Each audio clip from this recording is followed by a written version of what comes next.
Picture this scenario. It's a Friday night. You just got your quarterly bonus, a nice little $3,500 check after taxes. You're scrolling through your phone and you see an ad for a beautiful, sleek, luxury watch. Behavior the kind you see on executives.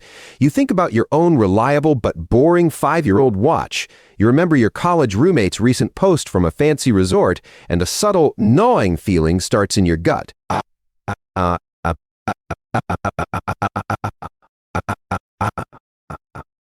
See, it's not jealousy, exactly. It's more like inadequacy. So you click, you rationalize, I've worked hard, I deserve this, it's an investment piece. You buy the watch for $2,800, it arrives. The unboxing feels incredible. The weight on your wrist feels like success. You post a tasteful photo, the likes pour in. Fire emoji, king. For a moment, you feel it. You've arrived. You are not broke, but what if I told you that entire sequence, from the ad to the validation, was a psychological trap with a multi-million-dollar price tag? But what if I told you that feeling of arriving is the exact feeling that keeps you from ever truly arriving? But what if I told you the watch isn't a symbol of success, but a receipt for a withdrawal from your future wealth?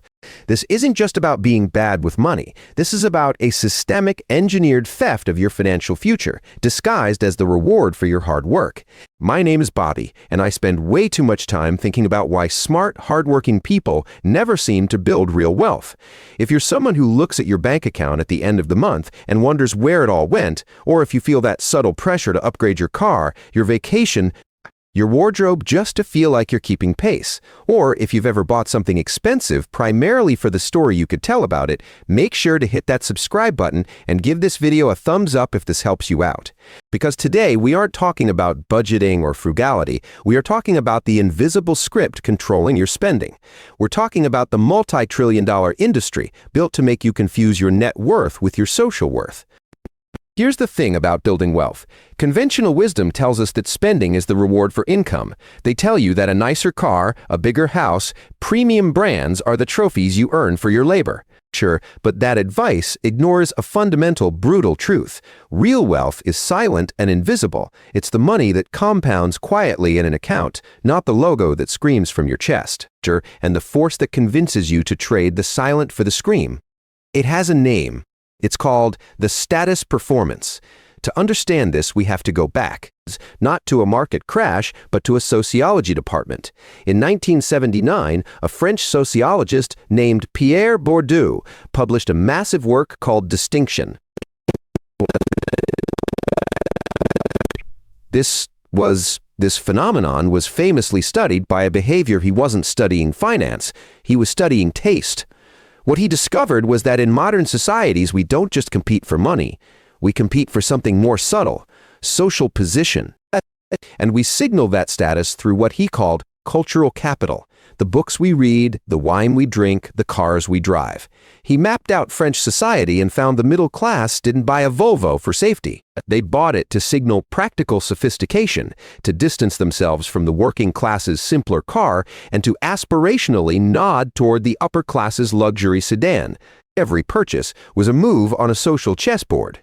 Fast forward to 2007, researchers Cashdan and Breen published a study called Materialism and Diminished Well-Being. They found a direct link. The more people valued material goods for status and appearance, the lower their life satisfaction and self-esteem actually was. The pursuit was creating a hedonic treadmill. You run faster, work harder to get the next thing, but your happiness stays in the same place. Then in 2017, neuroscience caught up. Behavior A study using fMRI machines, published in the journal Neuron, showed that status-driven purchases and social validation light up the same brain regions as addictive drugs. The like on your Instagram post and the glance at your new watch trigger an identical dopamine hit. We're not shopping, we're performing. And the ticket to the show is paid for with our savings. Now. You might be thinking, okay, Bobby, that's a nice story about 1970s France and brain scans, but how does that apply to my actual life in 25? Well, look around you. This dynamic is everywhere. Let's take the most common example, the luxury car lease. You get a raise, an extra $1,000 a month. Your coworker just got a new German luxury SUV. Your own car feels suddenly ordinary. You go to the dealership, The salesperson speaks to you differently. You feel respected. You lease the SUV for $999 a month. It's only $300 more than I was paying. You think. You drive it home feeling like a champion. People look at you differently. For 3 years, you feel successful. But here's the trap you ignored. The insurance is 40% higher. It requires premium fuel. A simple tire replacement is $1,200, not $600. But the real trap, the silent killer, is the opportunity cost. That real total extra cost of $600 a month, if you had simply invested that in a basic S&P 500 index fund, averaging a conservative 8% annual return, over those 3 years, it would grow to over $24,000. And if you kept that habit for 10 years, that small car payment difference becomes over $110,000 of future wealth. You traded a 6-figure future for a 3-year rental of a social signal. Innovation, you spend $45,000 to impress your dinner party guests. The real estate agent tells you it might add $25,000 in resale value. You just burned $20,000 in cash, money that could have been 2 years of fully funded Roth IRA contributions for the fleeting approval of people whose own kitchens you'll critique next month. The $8 artisanal toast, the $200 branded t-shirt, the $500 bottle of tequila at the club when the $100 bottle tastes identical. This is what we call the approval tax.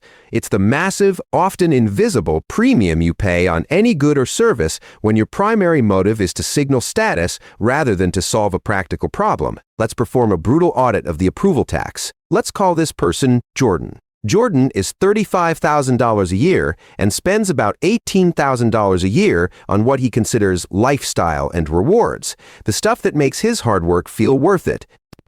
That's his starting number. What everyone sees is Jordan living a good life. First, there's the direct brand premium. Jordan doesn't buy generic cereal, he buys the branded organic one. He doesn't buy functional sneakers, he buys the latest hyped collaboration. Of that $18,000, I estimate a conservative 35% is paying for the logo, the story, the status, not the underlying utility. At $6,300. Poof! The running total of wasted capital is now $6,300. But that's the easy math. We all know brands cost more. Now, we have to subtract the depreciation sinkhole. Status goods are engineered to become socially worthless. That luxury watch drops 30% in value the moment you walk out the store. A trendy phone, worth half in 2 years. Of the remaining spending, items worth about $7,000 will be worthless or near worthless in 5 years. That's an annual value incineration of $1,400. Add it to the tax. The total is now $7,700. But we're not done. There's the social maintenance fee. This is the sinister one. The new designer blazer means you feel you need to go to more upscale bars. The new car makes your regular coffee shop feel beneath you, so you start going to the boutique place. The status purchase itself forces more status spending to create the right environment for it. This drives an additional $3,500 of spending Jordan wouldn't have done otherwise. The total approval tax is now $11,200, and it gets worse. Then there's the darkest cost, the psychological compound interest, BHAV. This is the opportunity cost. That $11,200 Jordan vaporizes every year in the approval tax if invested from age 32 to age 65 in a total market index fund averaging 8% does not just disappear. It actively murders his future. So, let's add it up. $11,200 invested annually for 33 years at an 8% return. That's not a typo. Jordan's $18,000 lifestyle spend actually contains an $11,200 annual wealth transfer to the status industry, which, if stopped and invested, would become $1,647,000. To be precise, that annual $18,000 spend isn't $18,000, it's a $1.6 million habit. Think about that for a second. And we haven't even touched on the debt this cycle creates. According to the Federal Reserve's 2022 Survey of Consumer Finances, the median American family has only $8,000 in savings but carries $145,000 in total debt. 2023 survey by CNBC and Acorns found that 69% of millennials and Gen Z admit to making impulse purchases just to post about them on social media, with the average cost of those purchases being $754. 2020 study from Stanford Business School found that for every 10% increase in a person's exposure to high-status social media content, their likelihood of taking on high-interest debt, like credit card debt, increased by 17%. This means the status game doesn't just spend your cash, it actively pushes you into financial servitude. And before you say, "But I need a nice car for my job," a 2019 Harvard Business Review study of sales professionals found zero correlation between car price and sales performance after the first year. Clients care about value delivered, not your lease. That's the equivalent of choosing a lifetime of financial anxiety for the sake of a first impression that doesn't even matter. This is the systemic trap. When you spend to impress others, you save less and often go into debt.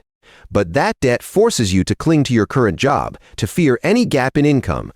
And that fear of losing your income makes you even more anxious about your social standing at work, so you spend even more to project an image of success and security, digging the hole deeper. It's like a mouse running on one of those wheels that also slowly tightens a collar around its neck. The faster it runs to keep up, the tighter the grip gets, until it can't breathe. Everything works fine until you have a real emergency, a job loss, a medical bill, and then the entire fragile performance shatters at once. And here's what really gets me. The $2 trillion consumer marketing industry relies on this exact cycle. They count on you feeling insecure about last season's model. They depend on your fear of being left out of the conversation. They literally budget for your inability to sit with the discomfort of not having the thing. When you start driving a used, reliable car and investing the difference, you become a bad customer for the auto finance insurance industrial complex, but you become a brilliant CFO for your own life. They want you to focus on the shimmering object, the next trend, the upgraded version, because that obsession hides the true cost, your financial sovereignty. This isn't just bad psychology or bad math. This is predatory. This is designed. This is a scam. Now I can hear the objections already. "Bobby, I work hard. I deserve nice things." And look, I get it. That seems completely reasonable. You absolutely deserve to enjoy the fruits of your labor. But the trap has sneakily redefined what a nice thing is. A truly nice thing adds lasting value, joy, or utility to your life. Does the $300 dinner you barely remember add more value than a $75 dinner and $225 towards a hiking trip you'll remember for years? Or you might also be thinking, "But image matters for my career. I need to look successful." And in some superficial fields, maybe there's a grain of truth. But competence, reliability, and delivering results are the ultimate career currency. A $500 suit on a prepared, confident expert is worth infinitely more than a $5,000 suit on an insecure amateur. The problem isn't enjoying your money. The problem is letting an invisible social scoreboard built by marketers dictate how you're allowed to enjoy it. So what do you actually do with this information? How do you escape the trap? Let me give you something practical. Strategy number 1, the 30-day Y freeze. This is simple. Before any non-essential purchase over $100, you impose a mandatory 30-day waiting period. But here's the key. During that time, you must write down your primary reason for wanting it in a note on your phone. Behavior. Why it works is it separates the neurological dopamine hit, the "I want it now" feeling, from the actual practical or emotional need. It forces the true motive to sit naked on a page for a month. How to implement. Step 1, see the item and feel the urge. Step 2, immediately open a note, title it the item, and write why and then your reason. Step 3, set a calendar reminder for 30 days. Step 4, when the reminder pops up, reread your why. If it's for you, it will genuinely bring me joy every time I use it. Buy it. For them. So my brother-in-law stops making comments about my old TV. The urge will almost certainly be gone, and you just saved hundreds. Example. Jordan writes new Apple Watch Ultra. Why? Because Sam, in accounting, has one, and it looks cool on his Zoom calls. After 30 days, Jordan realizes he hates swimming, and his old watch tracks his walks just fine. Here, $400 saved and instantly invested. Strategy number 2. Stealth wealth allocation. This is an automation hack. You calculate your estimated monthly approval tax, start with 20% of your discretionary spending, and you automatically divert that amount into a hidden separate investment account the day after you get paid. Why it works is it uses the same psychological principle of automation that leads to mindless spending, but in reverse. You trick your brain by making wealth building the default silent transaction. How to implement. First, look at last month's spending. Identify 3 for them purchases. Total them. That's your pilot approval tax number. Second, set up an automatic transfer from your checking to a brokerage account for that amount, scheduled for 24 hours after your direct deposit hits. Third, rename the brokerage account something aspirational and personal, like Freedom Fund or Future Me is Smiling. Example, instead of leasing the luxury SUV for $1,999, Jordan gets a certified pre-owned model for $475 a month. Behavior, the $524 difference auto invests. In 3 years, that's over $20,000 to $3,000 growing instead of a returned lease and nothing. Strategy number 3. Curate your inputs. This is a ruthless environmental edit. You conduct an audit of the media and social feeds that are the primary triggers for your status anxiety. Why it works is you cannot crave what you do not see. The comparison game needs constant fuel. This cuts off the supply at the source. How to implement. First, go through who you follow on social media. Either unfollow or mute anyone whose feed is primarily a look at my life highlight reel. Second, replace that feed. Subscribe to finance newsletters, history podcasts, or forums about your actual hobbies. Third, practice consumption media fasting. 1 day a week, no social media, no shopping sites, no ads. Example, after curating his feed, Jordan's brain is no longer bombarded with pictures of luxury watches and luxury resorts. His baseline for normal resets. The pressure to upgrade his perfectly good phone vanishes. He literally forgets about the things he was supposed to want. But the biggest shift is psychological. You have to start asking, what does this do for me? Instead of, what does this say about me? You're not the car in your driveway. You're the compound interest in your brokerage account. You're not the logo on your shirt. You're the options in your life. The option to change careers, to take a sabbatical, to sleep soundly. Here's what I want you to do this weekend. Do the phone audit. Sit down for 20 minutes. Open your bank or credit card app, scroll through your last 30 non-essential purchases, there for each one. Ask one question out loud. Did I buy this for me or for them? Total, the for them column. That number is your first shocking approximation of your personal monthly approval tax. That number is not a judgment, it's a roadmap. It's the exact amount of money you can start redirecting to build a future that truly belongs to you. A behavior. Wealth isn't really about money. It's about options. It's about the space and the time and the freedom to choose your life. We thought the goal was to appear stress-free and successful. A behavior. But the reality is, true peace comes from actually being financially secure, which often requires looking utterly boring and unremarkable from the outside. Of our grandparents saved for durability and independence. The washing machine that lasted 30 years. The paid-off house. We traded that for novelty and approval. The phone replaced every 2 years. The constant lease payment. The performative vacation. Adequately. The people who actually thrive financially aren't the ones with the most Instagrammable lives. They're the ones with the lowest fixed costs, the highest savings rate, and the quiet, unshakable confidence that comes from knowing they can't be bought because they've already bought their own freedom. You can't out-earn the desire to impress.